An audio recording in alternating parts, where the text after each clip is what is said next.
what's on the menu today then? So, Boggart? this is the weekly Viking vlog, episode 12. 12, wow, 12, that's a 12 few. vlogs in.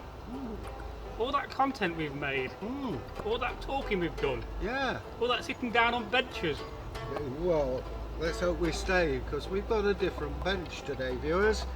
And I'm looking particularly nervous because it cracked. It's fine. I made the leg last night for it. Right, okay. This is a very old bench of mine, this is. Yeah. Okay, well, there And I you have go. a very funny story, you can ask me later about it. All right. So, Remind me. I will remind you if I remind myself. Anyway, in the last week, what have you been up to since we last met?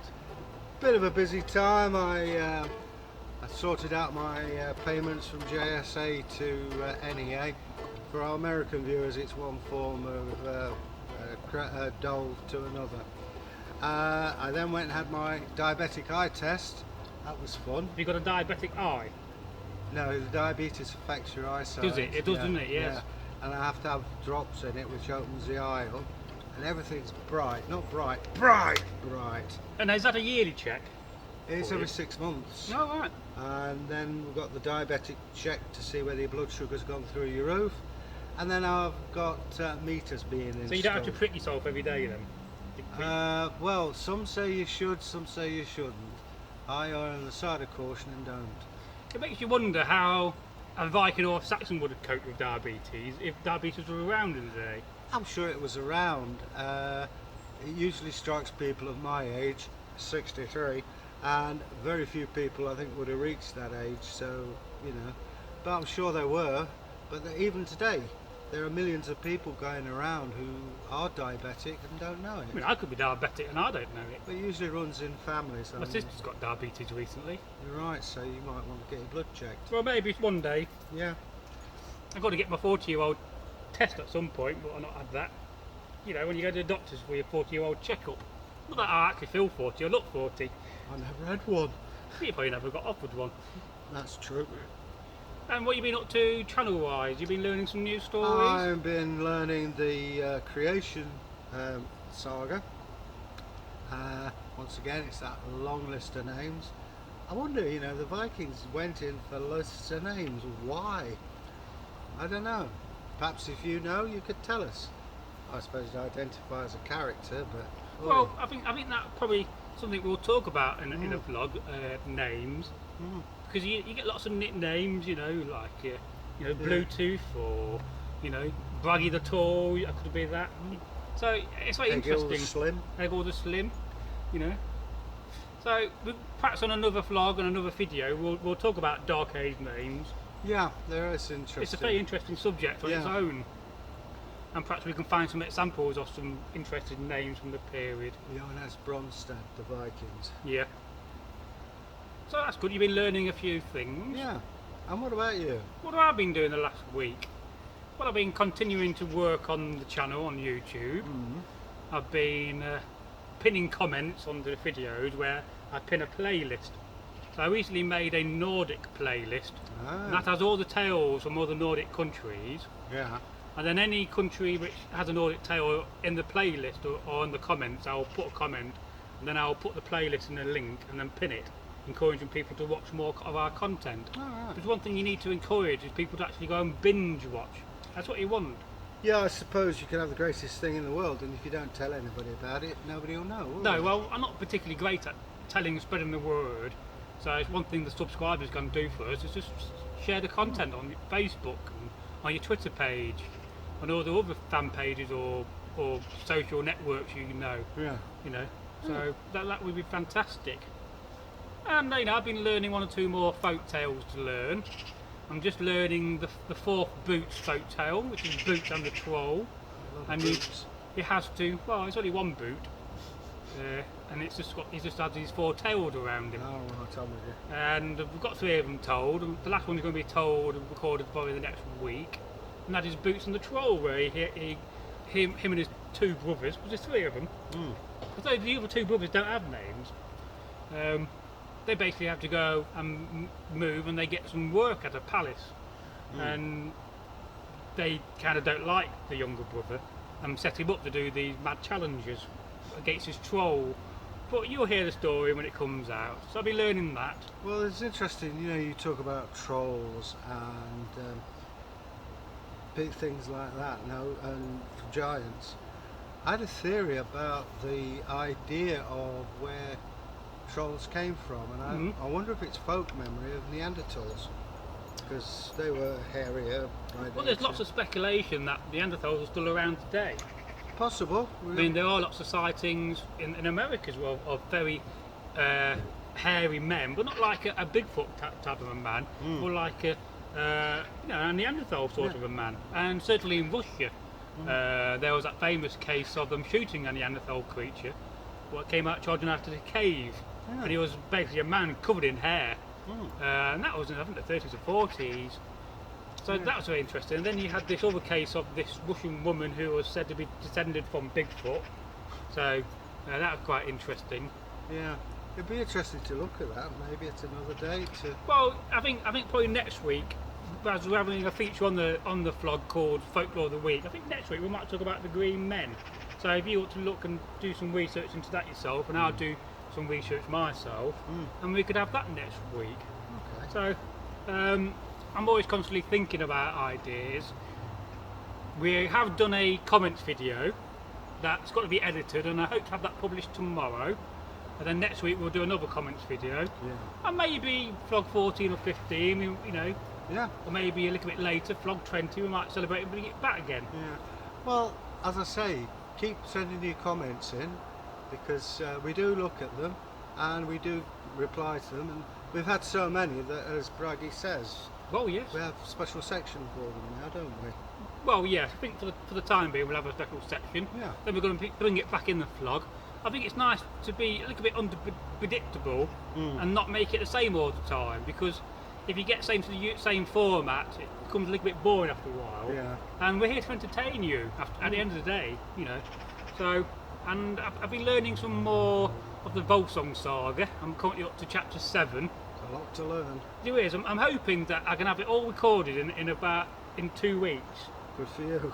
I don't think I can do it in 2 weeks, but certainly I'm aiming for a month. If I can get 44 videos of the 44 chapters, then I'll aim to do it in a month. Yeah, well. Because to me, the faster you can get it done, the better. And actually, I have more access to filming than you do, because I can just get my kit on in 5 minutes or 10 minutes and jump in the garden. Yeah. You know. If I jumped in the garden, I'd fall 60 feet. Well, you may fall 60 feet, considering that you don't really have a garden. No, and I live on the first floor. Anyway. So I've been doing that. Well, what else have we been doing? I've been cutting out some more material. I've not done much sewing recently, so I am going to start doing a bit of sewing. You've had your hands full a bit. I have had my hands full. And they're going to get fuller. Well, they are going to get a bit more fuller. But I just hope that doesn't have too much of an effect on the channel. No. But we'll just have to work around it, whether we meet twice to get the filming in, and the live streams. Yeah, we'll do what we have to do, won't we? Now let's just talk about live streams. We haven't really been able to do any live streams recently, basically because of your commitment and my commitment. But it is something we are going to try to work on and get into the habit of doing once a week. But you just have to bear with us. It's very difficult some days to manage our time. Well, also it should be better now the World Cup's done with. Yeah. And what was the other thing? Wimbledon. I think what we've got to do is do some live streams, and then do some single live streams, so that you're used to being on your own on camera, talking. I'll be in the background managing the chat, of course, and then I'll probably feel a bit more comfortable about doing live streams on my own. Yeah. But I mean, all you've got to imagine is you're having that camera is somebody there. yeah. But I'm kind of limited, because you could ask me a question about something, I might not know it. But Egil may know it because he's an archaeologist and educated in this field. So I won't be able to answer all the questions, but I just defer them to you. Yeah, well. So that's what I've been doing. And what we're going to film today then? Well, After this? I hear, and you can quote me on this, that there's a fashion montage on the horizon. There is, what's in this video. Ah, It's not a separate video. right. Well, Yes. who knows? It's like we don't have a catwalk, eh? Well, do I have to keep my clothes on? Yes. Definitely. And that's a bit of a riddle. Yes. Well, we'll do some riddles today. I'm feeding him lines here. Yeah, we have our riddle. What would be nice is if we both tell a riddle and get them to guess what it is. I take it the book gives you the answer. Yes, it does. Because I've never seen the extra report, I don't think. Well, do you want to have a look? Well, no, we're further down the line. Okay then. We'll try to keep in order. Oh, I'm terrible at keeping order. That's why we have a little notice board in front of the camera which you can't see. Because or else we're just going to go from one subject to another subject, and then we're just going to have random chats. And it's always nice to give it a structure and to know what you're talking about. So yeah, we're doing some more filming today. We're going to film a video on the Danelaw. We're going to get another video done on the 5 boroughs, but we're also going to talk about them today in the vlog later on. Yeah, I'll cover it briefly. Yeah, but we're going to go more into depth together on this subject later on, hopefully. Now, video ideas really actually be removed off the board. We've got lots of ideas at the moment, and the next lot of ideas we're working on, I think I said in the previous vlog, are the ideas from your keyword searches. So we're going to be starting that today with the Danelaw video and the 5 boroughs, because they are both keyword searches on that. And relevant to Northworthy. Of course, very relevant. Now, I've still not found yet the mystery item. I've been looking high and low for it. It's a mystery where the mystery item's gone. So, we don't have a mystery item this week, but we do have the feature, What's in Braggy's Bucket. That will be back later on in the vlog. So, watch out for What's in Braggy's Bucket. It's getting bloody heavy today. Oh, blimey. Anyway, there's a lot of pewter in there. So, we'll be doing that. But we're now at the point of the vlog where we're going to talk about the folklore of the week. Alright. And this week we're going to talk about the black dog. Get out. And I say, have you heard about the black dog? I'll be honest with you, I've heard in passing, I've heard of hobhounds. Yeah, and like they do have many names. I Yeah. can't recall them because I didn't really do any research. That makes 2 of us because I only just. Well, I've found only out. just really told you earlier. Yeah. I mean, I know quite a bit about the black dog because I've read lots of stories about it. Well, it seems quite common throughout the United Kingdom that the black dog is sort of a representation of some kind of demon, Well, yes. and is also foretells bad luck. Well, it's like a bad omen Yeah. sign. Well, I can tell you an amusing story Yes. related to the black dog. The Barley Mow at Kirkhighton, Yeah. that's a pub for the viewers out there. Really nice, it's way out in the wilds, and it was a foggy night, and there were reports of the hobhound being seen. Turns out it was the landlord's dog, which had escaped and was wandering around the village. It's one of those the big black dogs that swim. Yeah. Very hairy, lovely dog, but maybe some of those sightings are big black dogs. Well, maybe some of them are just but missed some of them sightings. aren't. But when you read the accounts of some of these people who witness these things, these people are extremely scared. I wonder if that's what Hamilton Baskervilles was based on. Well, it could have been, Yeah. yes.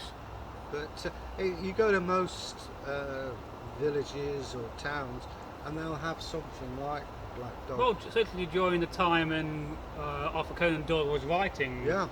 Sherlock Holmes, black dog sightings would have been reported. They're generally not so heavily reported in the modern world today. And often we think, well, is it because the black dog has changed and we're now seeing something different, like UFOs? Yeah. Is that the new phenomenon? Well, it was once said to me Interesting. that things like flying saucers, black dogs, and aliens especially, are the angels of the medieval period, you know, things like that. I don't know, I mean, I suppose logistically there's got to be something out there. But black dogs, I haven't seen one personally. Don't think I'd like to, somewhere, because they usually portend bad luck. Yes, if you're walking down a country lane at night and it's like 12 o'clock and you see a massive black dog following you, I think you're going to run fast, aren't you? Yeah, hence Kirkhighton, it's way out in the Yeah, peaks. it is. I've heard of that place. Good- Now, there good- was a very famous, sorry to cut you off, case of a vicar in the 19th century who was chased by a black dog, and then he locked himself in the church, and the next day they found all these claw marks on the Wow. old Church door. dog, yeah. Yeah, well, that's... Who knows, perhaps it was the dog who liked him. Now, I am going to make a video on the folklore of the black dog soon, so this is one of the reasons why I'm talking about it today. I'd be interested to see that. Yes. Yeah. I still got to publish the video on the folklore of Boggarts. Because Yeah. Boggarts is a much later term. Yeah, I mean, as I said earlier, and remember, I think it was Blog 11, basically a boggart is a brownie house spirit that's upset, Yeah. and instead of helping, hinders. So that may be it. It's funny how the black dog isn't right. The black dog is basically a very bad sign Yeah. if you see a black dog. Yeah. And it's not nothing. It's not just a black dog. It's a very beastly black dog, and they're normally often seen with red eyes. Yeah. It's why inhabit a dog? I don't know. Perhaps it's because it's man's best friend and it's the best way to get to them. But yeah, I'll be very interested to research that as well. And I got a book in the post today. Another book on the Dictionary of British Folklore. It has a nice big chapter on black dogs. Oh, right. So I can tell you some folk tales on that. Woof. That sounds interesting. So there we go, the black dog. If you're walking down the lane and you see one, I suggest you run. And it's also another kind of a folklore from the Dark Ages too. Yeah. Well, it seems to permeate through the ages. I say we don't hear of it now, but I mean, maybe, I don't know, perhaps there's a lot of black dogs around it. Well, people do allegedly see Bigfoot in the UK. That can be, whether that's far-fetched, I don't know. Beast of Exmoor. Well, I was just thinking while I was talking about this, of the Black Panther that's meant to be around the That's right, area. yeah. If you don't know, in the UK in the 60s, they basically banned people from keeping animals, didn't they? Well, big animals. Big animals, game. like panthers and lions and leopards. So what happened, a lot of these people didn't want to get in trouble, so they just released them into the wild. And certainly around in the area, there have been many sightings of a black panther. And in fact, I was talking to a policeman once. It was up, a bit further up Derbyshire, Yeah. but it'll be near Matlock Way, around the lake, around there, one of the reservoirs. And you're talking about some of the things he've heard. And we were talking about, black dogs, and he said he saw one once, or something, one in front of his police car. It must have been the 90s probably, and he didn't know what it was. He was scared, because when he told the story to me, he was very scared, because he said it wasn't no ordinary dog he saw, but he said that it's not, you park it up, he often hears strange howls, he can't explain them. I mean, Well, we think we know everything, but we know nothing really. I mean, science can explain it, yeah, but is that the right explanation? I don't know. But there's always going to be something out there that makes, it's what makes the Earth it is, isn't it? It's some things you just can't explain. no, some things you can't. And there's that. So, what's next? Now, we've not had a chance yet to do This Week in History. I was going to do a bit of research to find what's happening this week in history. Yeah. But, I don't know if you've done any research on that. Can Uh, it be your feature? well, I'm trying to think. There was something. No, it's completely gone. But as I say, around here, I can't. There's only the Repton dig that's been going on, and the thing is, if you ask about digs, they're not necessarily going to tell you what's what, because Yeah, well, I think you're going off subject there. The whole idea of This Week in History is just to look back in history and see if any associated events had happened in the next week or two. yeah. But what I'm telling you Yeah. is that if you ask at sites, they will more than likely politely tell you to go away, because Yeah, well, people rob sites of peculiar things. Trust me. yeah. Right. That's it. I've done it. Yeah, well, you'll be confused on that one. Anyway, so, riddles then. Riddles, right, okay, let's see what's in the riddle book today. I take this from the folio edition. Yeah, so if it was perfect, we'll probably memorise them, but Trust me. This is going to be as long as fun. they're not in Saxon, we're alright. I've got to read them through first because, Right, well then, while you're doing that, I'll talk then. yeah, keep It's a talking. very nice book. Yeah, it was quite expensive. So where does it give you the answer in the book then? Right. And what's this book called then? This is the Exeter Riddle book. It's probably got a bit of history in the front. There you go. Oh, it's from the Folio Society. Name the riddle. Well, riddles are something that people have always, well, especially in the Viking period, used. I can't talk and read at the same time, I do apologise. and it's a way of passing the time. Oh, of course, so entertainment. You could be working with your hands, because that's something they did all the time, even right up to the Victorian period. Well, it's another form of telling a story in a way, isn't it? A riddle. Yeah. I'll just have a read, you carry on. Oh, indeed I will do. Carrying on. As you carry on. Oh yes, what can we carry on with? You're just reading this. It does help if I have my glasses. He normally wears the glasses in real life. And of course after this we'll be doing another new feature called or poll, and this will be which hat suits Egil best. Okay, you can stop talking. Right. Right, I'll read this out to you. This world is adorned in diverse ways, decorated with rare ornaments. I saw a strange contraption, an experienced traveller grind against the gravel and move away screaming. This strange creature could not see. It had no shoulders, arms or hands. On one foot, this oddity journeys most rapidly far over the rolling seas. It has many ribs and a mouth in its middle, most useful to men. It carries food in plenty, yielding tribute to all people, year by year, enjoyed by rich and enjoyed by the poor. Tell me if you can, O man of the wise words, what is this creature? Is it an onion? Well, I think you're... what is it? You might be on the wrong thing, right thing. I'm not going to tell you the answer. No, I'm not going to but tell you the answer. You can guess in the comments the answer to this riddle, and then next week we'll go back and we'll let you know. We certainly know it's not And a then push we'll bike. do another riddle next week if you'd like that. That's what you were going to do. No, I think we'll do one a week. If we do two a week, we won't have many weeks left. Right. Yeah, I got one of them right. Yeah. Okay, so that's riddle 32. Riddle 32. We say this because each riddle is numbered and we don't want to go over the same riddle. No. And perhaps we could even think about inventing some riddles in the future. Yeah, well, why not? There I mean, how old are riddles? I mean, is there something that date Well, past the Vikings, or? Yeah, we'll do. This is 11th century. Exeter, of course. Yes, of course it is. Yes. My ancestors, but All our ancestors. well, mine was Archbishop of Exeter, so that's about the time this book came out, I think. Sure, you might have read it. I have flicked through it in the past, but I haven't actually read it from cover to No, I cover. mean your ancestor. Who knows? I'm just going to get a drink here. That's all right. We're currently sitting on a goat. That's a sheep. Oh, well. It's got identity crisis. Cheers. This goat once had two brothers. So, we're now at this section of the vlog where we're going to do which hat suits Egil's best. I best put this down, haven't I? Yes, well, you can get yourself a drink.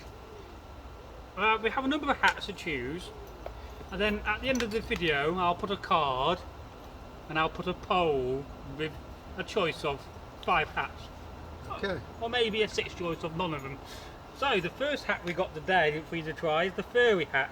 I thought I gave this a saucer of milk earlier on. 'cause I It's thought- ideal for winter. It's going to do some funny poses for you. It's called voguing. If you had a catwalk, you'll probably walk down it for you. Oh yeah. So that's hat number 1. Hat number 1, the Okay. furry hat. Of course, I'm going to have to remember this now. Tried to bite you, did it? Yeah. Of course, you also can put things in there like your coins and a bit of dried meat. It tells me that now it's gone. Okay, hat number 2. Hat number 2 Oh, is a Frisian style hat.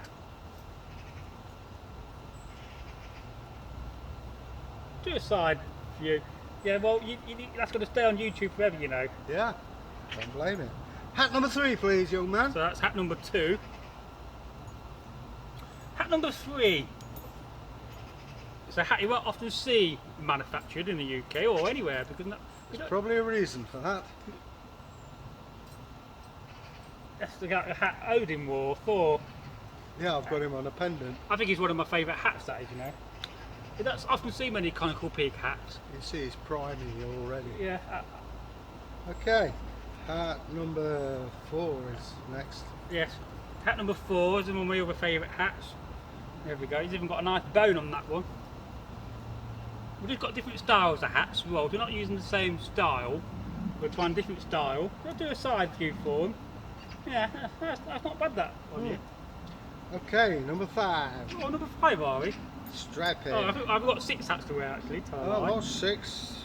They're all different styles. Yeah, look at that one. Yeah, that bit hangs down a bit. Well, you normally have that on the side as well. Alright. You see, you learn on this channel. You do learn. We aim to please and we aim to teach. Okay, and the next one, please. And the last hat, my first hat I ever had, which is upside down, inside out. There we go. Side to this one. No, well, I always have that at the back. Yeah, well, there you are. You kind of remind me of the Pope there. Let's not get controversial, we know what happened last time. So there you go. Now, there'll be a poll at the end of the video and you can decide which hat suits Egil best.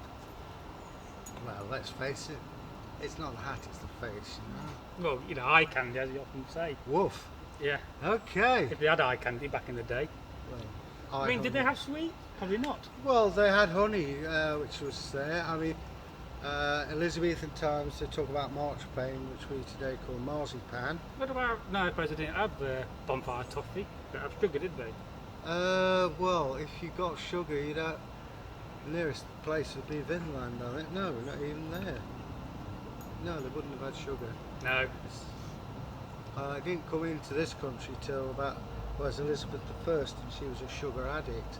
Her teeth was black as anything, and she put sugar in wine. But earlier than that, no. The teeth you see pre-Elizabethan are in excellent condition, unlike mine. Well, you don't go to the dentist.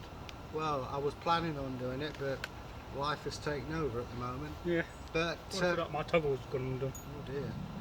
But sugar did. That's the big record of people's teeth. The only time you see decay or caries in the ancient world is ironically on pig's teeth at Stonehenge. Oh right.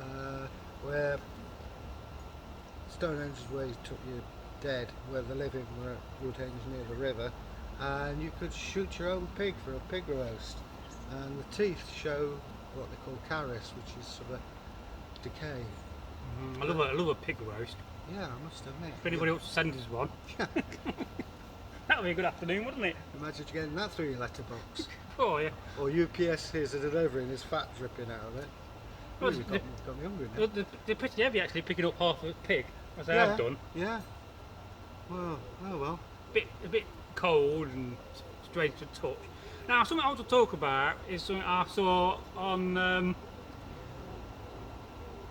I think it was on Facebook or it might have been on Twitter, and somebody sent me a link to this. No, I'll tell you where it was. It was in a comment from Tecto Sagas. He sent me a link, hello Tecto, to some new bread that have been found, which is 14,000 years old. Wow. So let's talk about this 14,000-year-old bread. Do you think it'd be stale by now? Just a tad. Now, this is found in Jordan. The thing that amazes me is that someone's made this bread because agriculture, I'm assuming they would still be hunter-gathering, although... I would have thought so. Yeah, so this is various cereals that are growing wild. Well, they use some wild wheat and they use some wild rye in the bread. Then they also had found traces of plant roots. Yeah. So they basically gathered what they could, and it was like a flatbed, so it probably would have been baked on a stone. Yeah. A hot stone. Yeah, you have a flat stone on a fire. I mean, basically they're still doing that out there in certain parts of the world. Because you've got leaven bread, so originally you got the barn plant, which is what you got the yeast from, or something like beer. Pour beer in, it's got natural yeast that makes it rise. If you don't, you get flatbreads, like bitters, things like that. Jolly nice they are too. I spoke earlier of a Viking loaf that was found. It was burnt. There's 29 different kinds of seeds. You mentioned that a few times. Yeah, so I mean, in this country, when agriculture started, you use they call it primitively called spelt. I mean, the foodies love to use spells, things like that. They think they've invented it, you know. But no, wheat cultivated about 10,000 years ago in this, in this country. But it's interesting to see bread 14,000 years Well, old, yes. you know. But I expect at some point they'll find bread even older than that. Probably, yeah. Well, that's quite amazing.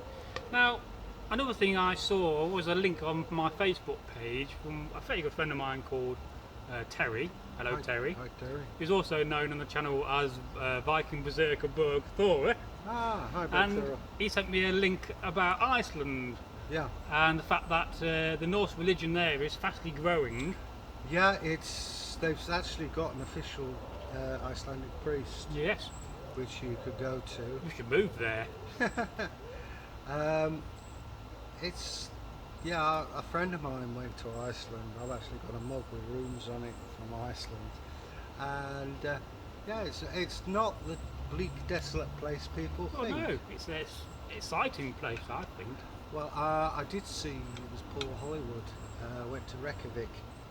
And Yes. it's amazing. They were cooking bread in an oven in one of the hot thermal springs. Yeah, There's a good nightlife out there, but and it must have been quite barren and Oh, yeah. when they first arrived and settled there. yeah, I mean, it was said originally there was a lot of trees on there, and the Vikings cut them down to build houses. Oh, on was them. that so then?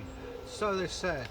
There's also a rumour that before that there were Christian priests settled there, because might well be the case, because Well, that was the case, but Yeah. then when the Vikings came, I think the Irish priests, didn't they leave? they left all Or got captured and slaved? sent to the boss. But what the priests used to do, they'd get these coracles and they literally dive off into the sea, and wherever the tides took them, that's where they settled. And Crazy, isn't it? yeah, Iceland, and if you think about the Red Indian religion, Great White Spirit, and look at Christianity, there are remarkable similarities. Whether that's coincidental or I don't know. So, maybe somebody from America can tell us. Well, have you ever seen the series The Curse of Oak Island? Oh yeah. That talks about this, and it talks about how in the 12th or 13th century, some British and Scottish went over, and there's a tribe that worship a Scottish man from the 13th century. So how would they know about him from the 13th century? Unless it turned up. He turned up. Yeah. I mean, it's a brave thing to do that. Whether they did it, I don't know. Yeah. But the reason why I mentioned this about Iceland is that what the link was, it was talking about the building a new temple to Thor, and I thought that was quite cool and very interesting. Yeah. So No, if I find the link, I'll try to put it in a comment for you. Yeah. Well, good luck with the building. Oh yes. Yeah. If you want two good Vikings to come and open it for you, I know two. Do you know two? Yeah, yeah. Well, we've got one pagan temple. I'd have to get a passport. Yeah. Well, go to Newark, there's a temple there. So I thought that was very interesting, and that's another kind of feature I'm looking at to bring onto the vlog, is just looking each week at what's been discovered, any new Viking finds, or any archaeological digs going on. Well, You know, apart from Repton, what's the latest hoard we've found. So we'll be doing that as well in the videos and the vlog. So we now got to the point where Egil is going to talk about the 5 boroughs for us. This is a particular thing about me. I love this time of history. We'll go back. King Alfred. I'm sure everyone's heard of good old King Alfred. Oh yes. He eventually came to terms with the Vikings, and the Danelaw went across the country. We actually now in Northworthy are on the very borders of the Danelaw. If you go to Tutbury, you're in Wessex. That's how close we That's are. very close. Yeah, We'll go to Tutbury one day. good fun, I tell you. Anyway, instead of the Vikings and the Saxons learnt that if you have one long wall, like Hadrian's Wall, you've got to have a whole garrison to it, which is expensive and not very effective. If you have rallying points, where you've got strong points with troops, one can go to yours and vice versa. So they established the 5 boroughs, and these are Derby, Nottingham, Lincoln, Stamford, and Nottingham. Did I mention Nottingham? So you mentioned Nottingham. Stamford. Anyway, these boroughs are areas primarily of military thing, but they're also trading areas. Lincoln was very prone to trade. Derby, again, very important, was seen as one of the most important of the 5 boroughs. Be that as it may, the Vikings have taken over these areas, and Alfred was getting to be an old man, and his daughter, Queen Athelflaed, a particular heroine of mine, she was a chip off the old block, and he said, look, I'm trying to unite the whole of Britain to make it one nation. To do that, you have to take the 5 boroughs. How do you do it? Well, a little bit of social history of the time. The Vikings got on very well with the Welsh. The same could not be said about the Saxons.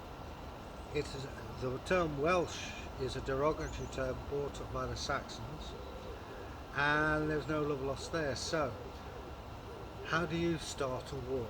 I'll tell you. Queen Athelflaed sends a bishop into Brecon, whereupon he gets killed, because you can't have people coming blah blah blah. Athelflaed then storms with her army into Brecon. The palace is on an artificial island called Cranach. She destroys 3/4 of that island, takes the Queen prisoner and 17 others. She secured her flanks. 917, at the time of Lammas, she's beginning of September. She comes storming into Derby. We know this, it's in the Anglo-Saxon Chronicles. She went through the gates. Gates is a Norse word, gata, meaning street. So the Iron Gate. Yeah, Sadler Gate. And 4 thanes beloved to her were killed. These were top-notch warriors. It's a bit like Master Sergeant in the American Army, Regimental Sergeant Majors. They're high up, and these are killed defending Athelflaed, which then suggests she was out there. She wasn't sitting back, she was in the forefront leading. I know some people say that she was in the background though, don't they? A lot of speculation about that. We don't know, it's the short answer. We don't know, no. And Derby is subdued. Leicester surrenders without a fight, and the Viking leaders are all going, well... That's one you forgot to mention. Yeah, Leicester. That's the one. Glad you spotted that one. Leicester surrendered, and the leaders are sort of going, okay, what do we do? We've never been attacked by a woman before. Well, not like this. I'll tell you what, if you forget it, I'll forget it. But York, they were planning on marrying Athelflaed off to a Jarl, but she died, and the best we could say is in mysterious and convenient time. And Edward the Elder, her nephew, who Athelflaed brought up, rushes to, you can almost smell the sweat when you read that he's trying to gain her possessions before things get bad. But Athelflaed, she was an amazing woman. Oh, she was. You know, she's not worshipped enough in this country. You know, she was made a saint originally, but King William I demoted a lot of saints, and she was one of them. Because she could be seen as a rallying point. An interesting thing about it is, however, if she died accidentally, why was her daughter taken out of a nunnery and never heard of again? oh yeah. And the thing that spurs me to this, we have an almost casual reference that mercenaries were sent from Ireland. That's it. Now, whilst her brother cannot muster an army, because she's immensely powerful, she's got 5 armies at her back, plus her own army, it'd be stupid. But 3 people could get to her maybe and kill her. King Alfred's lineage, quite often, of more than they would like you to think. But I think she may have been helped on her way, shall we say, with a bit of poison. We don't know. It's only my speculation. But basically the 5 boroughs. And what the point of it was, she could just say, I don't care who you are, where you come from, obey the laws, pay your taxes, and you're going to have a good life. If you don't, look at Derby. Yeah. So there you go. And we are going to make a video on this, which will be a bit more in depth as well.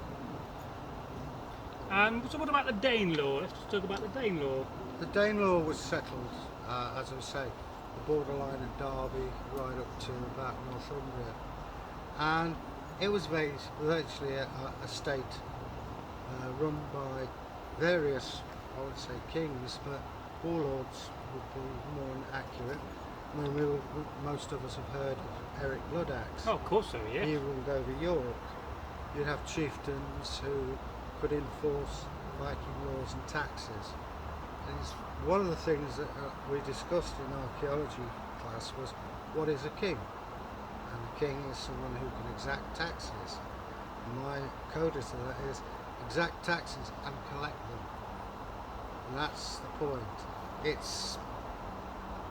We still can't really define it in positive terms, because a king we think of today is very different from a king. Well, of course so, yes. There's lots smaller areas, but Danelaw was broken up into various areas, and I think place names are a good thing. I mean, around our way, I'm sure there was a guy called Stenson. Where is it now? Stenson Bubble. Well, Stenson is a name, it's a Norse sounding name. Yeah.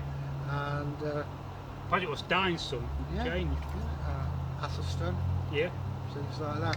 We've got a load of names around there, you know, and you could see, probably by the size of the communities, how important they were. Because your main chief, your main warrior comes in, takes over, says, okay, Stenson, that's your land, all of that lot.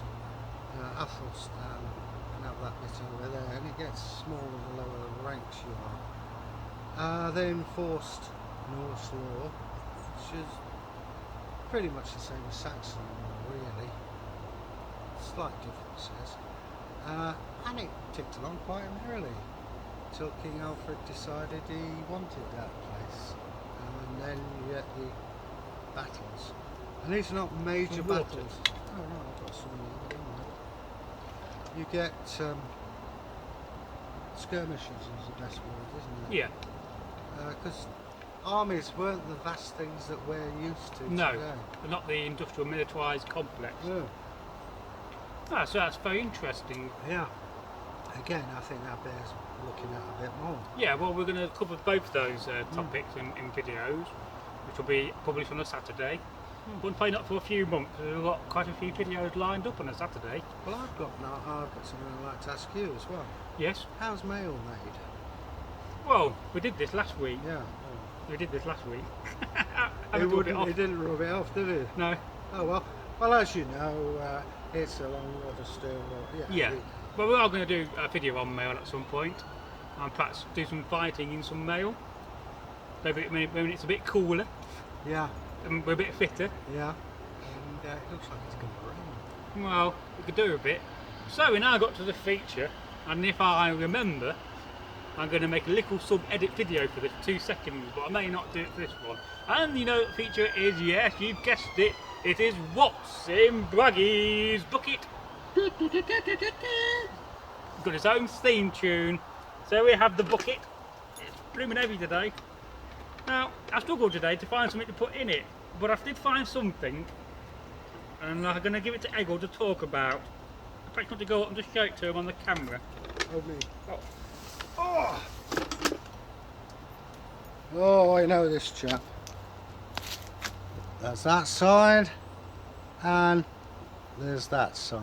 I hope you can see that on the camera. Do you want me to get a bit closer? You can do. Hello, mate. Don't There, get too close. there, and on the other I bet side. that's all blurry for you. I'll take a photograph at the end of something, a video. Okay. I apologise for the quality of that. Okay. Give that back. Okay, I'll tell you what it is if you like. That is an Arab coin called a dirham. And there are literally thousands and hundreds of thousands of these. Oh yeah. They're still digging them up. You can dig them up buckets load in Iran, Iraq. But it is high quality silver. That's why they, unfortunately, they melt a lot of them down because of the quality of the silver. So what's that got to do with the Vikings? Well, around Byzantium, it was very rich in trade and precious metals, silks, and of course Vikings kept raiding it. And the Caliph was a bit annoyed about this. So You can imagine that. the old saying, if you want to catch a thief, get a thief to catch a thief. So the best Viking warriors came to protect what they called Mickleburg, big place, and it was sort of it's a bit like the SAS, only more so. And to be a member of it, whether you're still a member or past member, was a considerable thing. One of the characters of history, Harold Hadradi, was actually in the Byzantine Guard for a time, and they would be paid in silver, dirhams. Yeah, and that's an original dirham. Yeah. That's 1,200 years old. That. Yeah. So these were manufactured, like I say, by the thousands, hundreds of thousands, and are being dug up today. Some are melted down to make objects again. But the Vikings would love this because silver is easy to melt and reform. So who knows, some of the marvellous things you see in museums are made from dirhams originally. Yeah, I bought that from Dave the Money or Grundle. Hi Grundle. And I'll put a link if I remember to his website. He's a manufacturer of Dark Age coins, and he's probably one of the best specialists on coins in the country. He's a very interesting Very man. interesting man. Yeah. His collection of coins, he makes the original, makes taps and dies for coins from originals. He's an amazing bloke. But he was on Time Team and they found a coin and they could not identify it, and they took it to Dave the Money, or Grundle is his Viking name, and within 2 minutes he said, oh, this is that coin from this century. Yeah. He is a real expert of coins, and he's a fantastic craftsman. I mean, I got a couple of bracelets by him, so I like his work. Yeah. I'll leave a link if I remember. I like the work. I liked his work, but I haven't got the money to buy it. And that's the oldest thing I've got in my collection. That's 1,200 years old. Ah, right. So, older than you. Just about. Yeah. Just about. So there you go. So that was what was in Braggy's bucket. It's just something very simple today. If I do find the mystery item next week, I'm going to put it in there. But I've got to find it. I've got an idea. If you've got an idea, then that'd be great. Okay. So we're going to finish off the vlog by just having Egil do an interview with me for a change, because so far on the 10th episode we had a little interview with Egil. I asked some questions about what we do, and then on the first episode of the vlog, which was all those weeks back. Yeah. So we're going to just finish it off with Egil could ask me some questions and I'll answer. So well, then. First of all, I mean, can you tell us a bit about your history? You know. well, me, where I come from? Yeah. Well, I come from Derby. I was born and raised here. We have a saying in Derby. I forgot now. Derbyshire born. But Derbyshire born and bred, strong in the arm and thick in the head.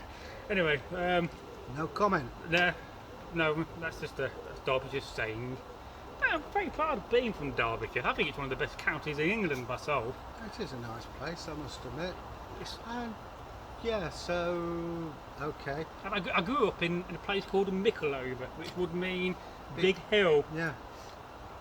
And then I moved to Alistair, which was Alistair's tree, or something like that. Yes. And one day we're going to go up to the church and film that tree, Yeah. and probably go outside the church and film there with the vicar lectures. I'm sure you could be persuaded. But, so you brought up around here. What are you interested in Vikings? Well, I was always interested in Vikings. I think one of the things we not really talked about on the vlog is Blackadder, Yeah. the series. Because I think in the 80s when that was on, I would have been a teenager. So in 86 I would have been 10. So when Blackadder was coming out, I would have get into that age where I was getting into my, my early teens, and it was a very interesting show, and it really encouraged me into history. So that's one of the shows that really got me into history. Although they didn't really cover the Vikings. It was films like the Vikings itself that got me into the Vikings. Excellent film. Because yeah. it was an excellent film, and we're about to review that trailer very soon today. And then buying books, I was always interested in history, so I always bought lots of books. And then I was about 11 or 12, I started doing wargaming. My mum found me a wargaming club in Derby, which I joined for many, many years. Is that the old silk mill? It was at the old silk mill, one of the first factories in the world. I worked there for 10 years. You did work there for 10 years. The man, what was the barman's name? Ted, wasn't it? I don't know. The bar had closed. I was just one of the gallery assistants. It was a great place, that was. Yeah, it was. It's a shame it closed. And then from wargaming, when I was about 17, 16, I went to I went to a war game show, and I got talking to some American Civil War reenactors with my very old friend Sean Devereaux. I'm not sure what's happened to Sean. Hope he's around. Hello, Sean, if you're around. He lives down south there. Oh. His great granddad was Colonel Devereaux in this English Civil War, and they have a nice country estate of about 1,000 acres, I think. Right, for some minute. So I got into that from reenacting from wargaming, but like I said, I joined the 19th century wargaming first of all, reenactment in the Civil War. What, do you still have connections? Oh, I have lots of connections with the Civil War Society. If I wasn't so committed to looking after my dad, I would probably join up and go away for a few weekends because it is fantastic fun. And you know, it is like a family brotherhood. You know, I know if I went back this weekend to the event, I'll be made so welcome. It'll be true. It's lovely. So there's not so much politics as you get in some certain... Well, you do get politics now and again, but my philosophy is always keep away from politics and knock it on the head. We're there to have fun, not to politicise anything. Well, we tried telling certain people that. Politics ruins reenactment. Yeah, destroyed Derby Group, didn't it? It did. Anyway, so enough of that, and we got into the Vikings, obviously. Oh, yeah. That's where I met. 99, I met Gary Goldman. Yeah, Goldie. Goldie, yeah. I met him, got talking to him. It will be at one of the multi-period events. All right, would that be down in Liverpool? No, it was one that. I can't remember now. Tatton Park. No, it began with K. Kellamore. It was Kellamore. And that was a brilliant event because there were just thousands of reenactors. Yeah. And one of the best things they did at this event was at the end of the day, they'd have a parade. And what you'll have like you're starting out from the Bronze Age.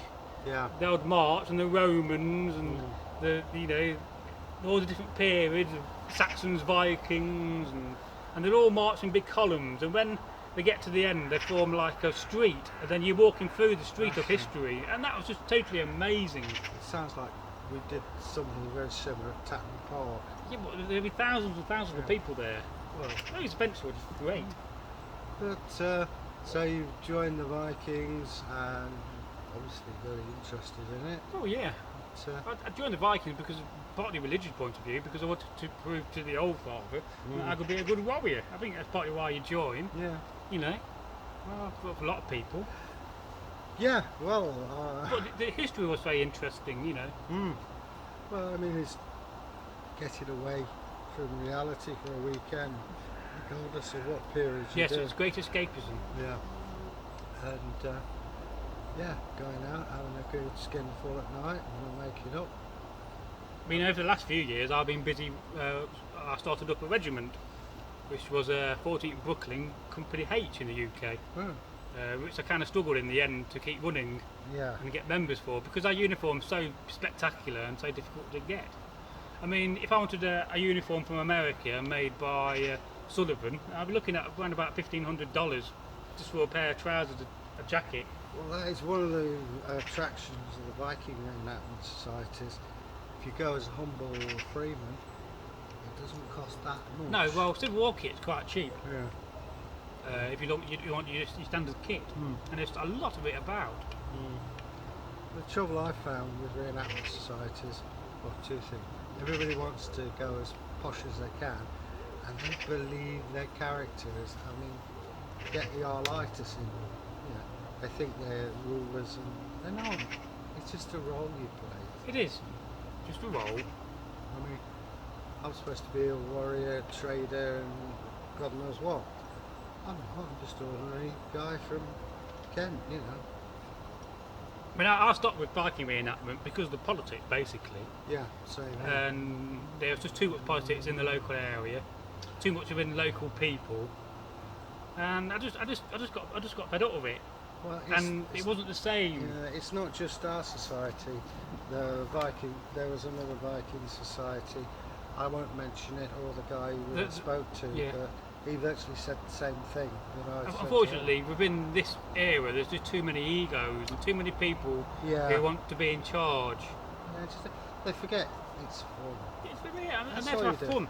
It's like playing cowboys and Indians, only a bit more. They're to have a good battle, do a good display for the public, and then have a few beers in the evening and sing a few songs. And not that we really do sing songs in this period because we don't have songs. We just get blasted. Yeah. But having said that, it's a good escape and it's a bit fun. You meet people. Yeah. I met my ex via Viking reenactment. Yeah, you know, we still get on all right. Oh yeah.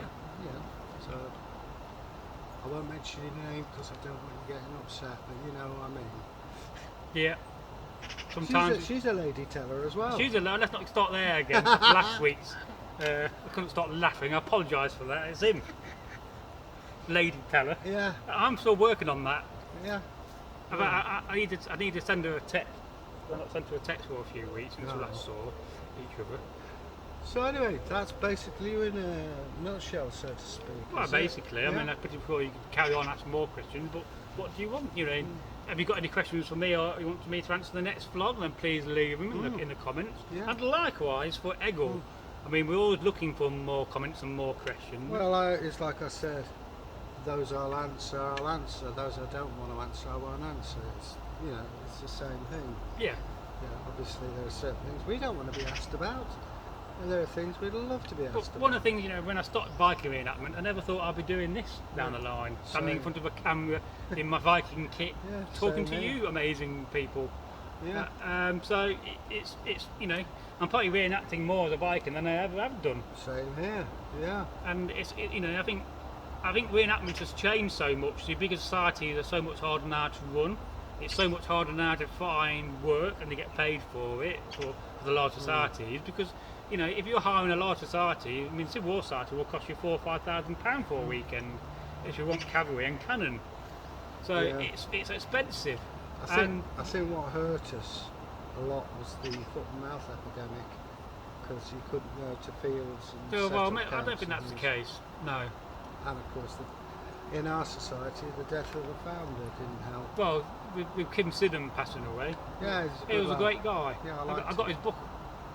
Yeah, apparently I've never read it, but apparently I've heard great reviews about it. Yes, well perhaps we may review it when we do become affiliated with YouTube. One thing I've looked at this week is a post office box. I think it was Theomir, who we've not really heard of much recently. So hello Theomir, if you're watching this, we're missing your comments. I've looked at a post box. I think it's £215 a year for a post box. So at the moment I couldn't possibly afford it, and nor can Egil.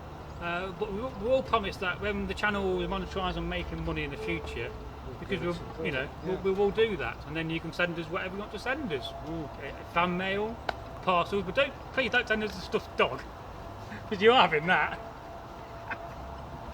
You know, that's the last thing I was thinking of actually, a stuffed dog. Well, it's only because I saw it on Hell on Earth and they got a big parcel and they thought, well, what's this? And they were all excited. It turned out to be a stuffed dog. It was the funniest thing I've seen for weeks. Oh, right, okay. Fine, okay, well, that's that. And that is the end of the vlog. No, we're not doing no combat this week, we're having a week after combat. I think next week we might do some combat with a Langsats versus a Scram. Yeah, and I shall bring my helmet and have some gloves. Yeah, it would help. You can always leave them around here. I'm fed up of having bits taken out of me. Okay. So don't forget, leave a comment, to like the video, and if you're new, to subscribe. Well, that's hail, good health. Ah, what's that?